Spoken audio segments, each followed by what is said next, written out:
What's going on, everyone? Jeremy here from The Quartering, and hey, if you're new to the channel, please don't take this production quality as my normal. I'm traveling, just trying to keep the subscribers informed of everything that's going on, and if you're an existing subscriber, I do apologize for the drop in quality. I'm doing the best I can with the limited equipment, being snowed in a snowbank, but I do hope that you appreciate the effort.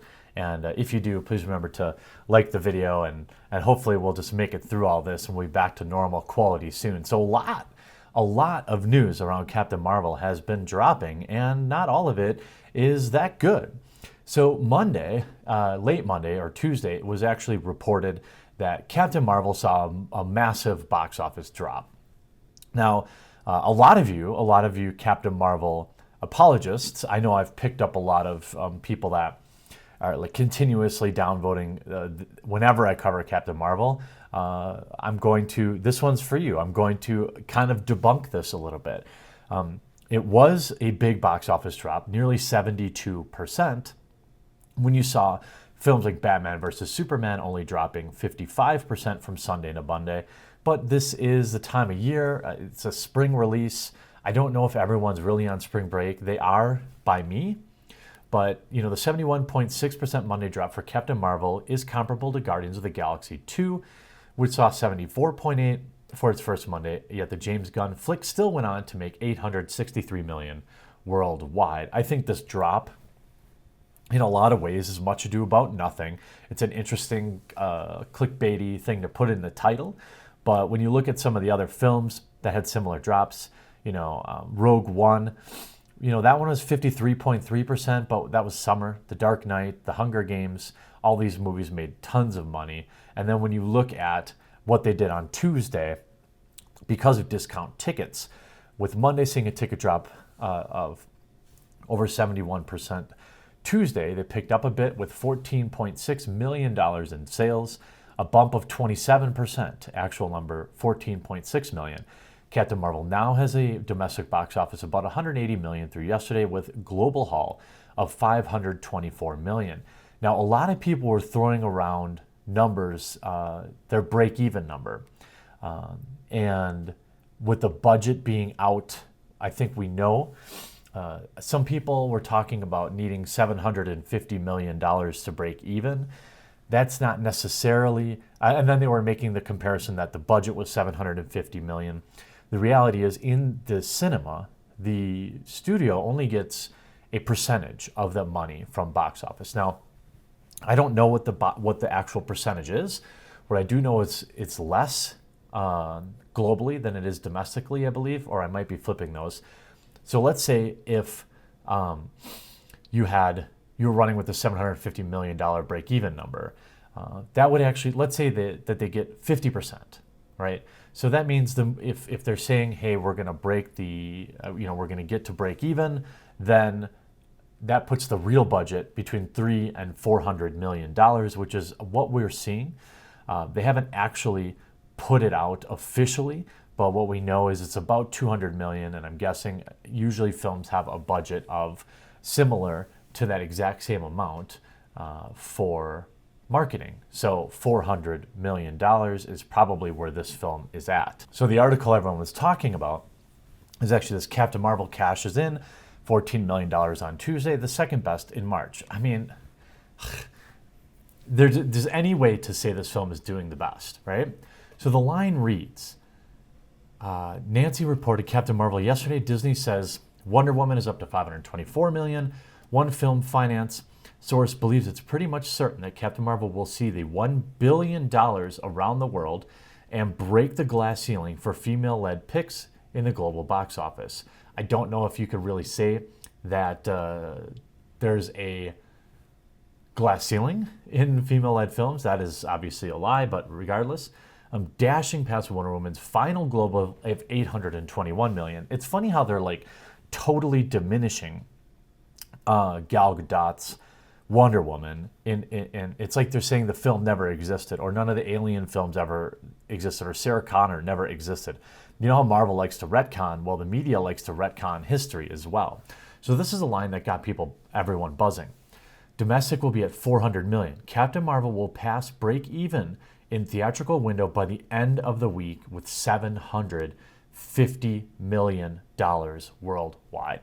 So if we say, okay, well, let's say they take 50% of that, that puts it at $375 million total budget, which is kind of on par with what we know about Captain Marvel. Although, huge push today, probably from the Avengers Endgame trailer dropping. That was, of course, on purpose. We also saw, though, that in the New York Times yesterday, Rotten Tomatoes actually finally admitted that they indeed pushed the want to see change out to protect Captain Marvel, something we all knew.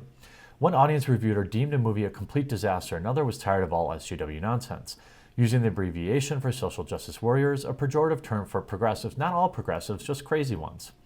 Yet another groused that Brie Larson's the movie star said I shouldn't see the movie anyway. Again, these are people's opinions. Just because you disagree with them doesn't make them wrong, doesn't make them invalid. Most critically, so its opening would not be for Rotten Tomatoes, an influential site where bad audience scores can damage a film's prospects, made major changes to its rules. It also stopped displaying the percentage of moviegoers who say they want to see a film in favor of using raw number of people and removed the not interested button. We're doing it more accurately and authentically represent the voice of the fans. No, you're not. While protecting our data and public forums from bad actors.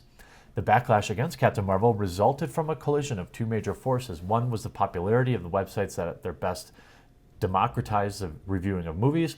Restaurants and businesses at their worst can be weaponized for score settling or political grudges. Captain Marvel is among the first few superhero films to star a woman.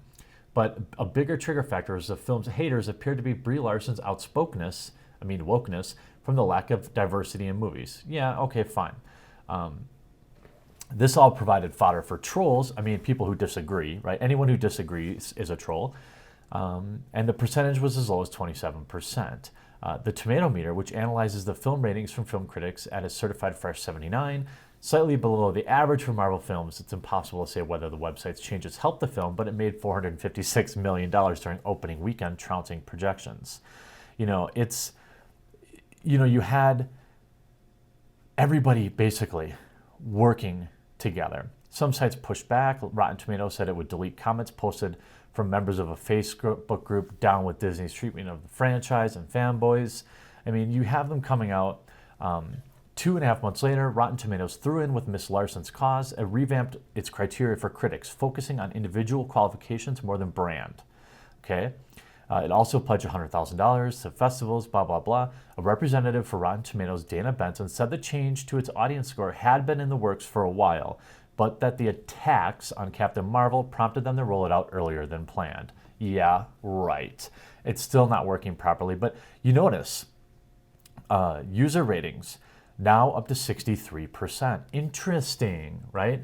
Interesting. This was in the 30s for a very long time, and my review of the film, which was deleted, and many of your reviews, I wonder if everyone went and left another fair review of what they thought of the film, if it would actually get counted, or if they're still actively moderating that.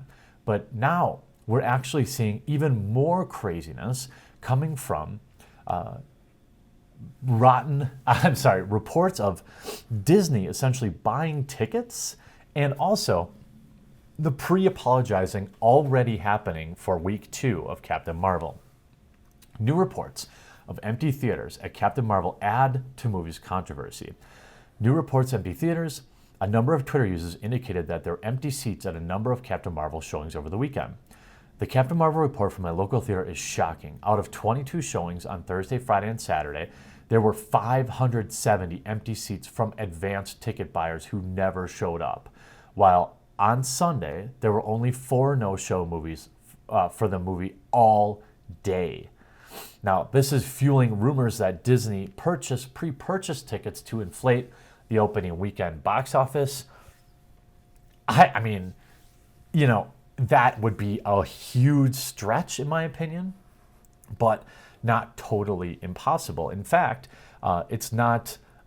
basically, you have shill bidding, right? You inflate those weekend numbers of opening weekend to build hype. It's a marketing budget expense. I could absolutely see that happening. My theater manager friend said Thursday night, Friday night, and Saturday night, a great many Captain Marvel advanced seat buyers never showed up for the movie.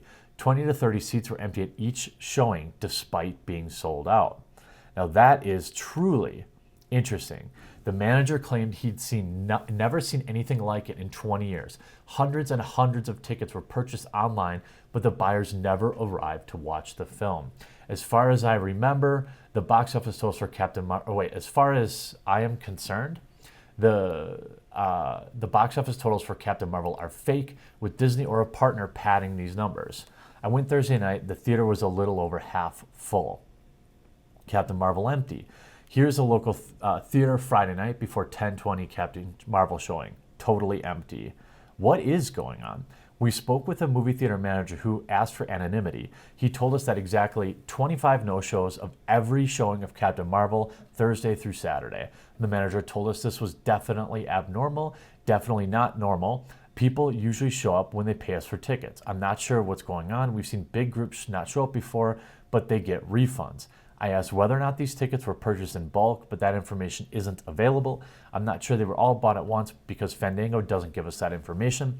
But exactly 25 no-shows for every show is probably statistically impossible. The manager would add, I would say there's someone trying to make ticket sales look better than they really were. He would also indicate he saw significant drop-offs in ticket sales from Sunday at his theater. Sunday for Captain Marvel wasn't good, and Monday and Tuesday were terrible. They were at like a 75% drop-off from Sunday. Now, this is just one theater, but we can already see some of everyone's favorite troll, Scott Mendelson, coming out and saying, Captain Marvel tops 550 and thus can afford a big second weekend drop. That's hilarious. It's like, I'm going to pre-apologize for a bad weekend. With 8.6 million on Wednesday, a frankly sharp 41% drop from its previous 14.6 million Tuesday gross. But remember, Tuesday tickets are generally discounted. Has now earned 187 million in 6 days of domestic. To be fair, the Jungle Book dropped 34% its first Wednesday, so it's not entirely outside of the norm Tuesday to Wednesday drop. But I would say it's another huge drop, in my opinion. It should cross 200 domestic tomorrow as it positions itself for a 60 to 70 million second weekend gross. Yes, we should expect a weekend drop of between 61 and 54% for 10-day total, between 255 and 265. Yes, it could certainly drop farther than the 62% weekend drop for Spider-Man Homecoming, the biggest MCU second weekend plunge thus far, which also, it's interesting because that film is widely loved. But that won't be cause for alarm. First, we're talking about a movie that costs 150 and opened at 450 million worldwide. And that's a fair point, right? The film costs 150. Let's say they underestimate that. They underreport that. It costs 200 million. They spend another 200 million on marketing, maybe even 300 million. They're going to be breaking even this weekend. Everything else is gravy from on top of that. What we don't know is how many tickets it unsold for Avengers Endgame. And what we also don't know is what their real expectations are. We know movies like Tron made hundreds and hundreds and hundreds of millions and were still widely considered a flop because theaters don't invest $400 million to only make 100. I would imagine they're looking to double or triple their investment every single time. With an over-under of 550 global, it should cross 600 million and thus quadruple its budget. Now, Scott Mendelson is conveniently forgetting out the gigantic marketing budget, which often will, equal or surpass the actual film budget, but Scott is not an accurate reporter. Even with marketing factored in, the Brie Larson sci-fi actioneer will start making money by the end of this sentence. Second, we will have at least 2 recent cases where big superhero movies took giant second weekend drops and still lived on to fight another day. And that's true. I mean, you have like Spider-Man Homecoming, which was basically out forever. Suicide Squad, 133 million Friday to Sunday debut, August, but nosedived to 43 second weekend thanks to being the last big movie of the summer and getting 5 weeks before Sully, nearly 2 months before Sony's Magnificent Seven. So basically, it stuck around and just kept drawing fans over and over and over again. By the way, it was a better multiplier, 2.44 than Captain Marvel, 2.27 Age of Ultron, Iron Man, and yes, these are all terrible films. Again, I want to point to inflation, ticket price over time. Right now, we're sitting with Captain Marvel still being the 19th out of 21 films earning domestically. Now, there is not a lot of money, relatively speaking, between 19 and, say, 11 or 12 or 13 at this point, where they're at 250 and 300 million. They have another big weekend. You drop another 100 million, now you're at 279. That puts you in 12th. But when we adjust for inflation, we're still seeing Captain Marvel, well, already surpassing the Incredible Hulk, which is great. It will pass Ant-Man and the first Avenger and Thor, most likely, but still a long way from some of these older films. Look at the original Iron Man sitting at 400 million when adjusted for inflation. The increased ticket prices and the greater push to use IMAX absolutely is pushing these box office numbers up. Do I think Disney bought tickets? It's in the realm of possibility. Will we see another big box office drop? I think so. When we have pre-apologizing happening out of the mainstream media already, I'm willing to bet that they already know it's going to drop, and maybe all those seat fillers were busy this weekend. I hope you enjoyed this video. We'll talk to you again real soon.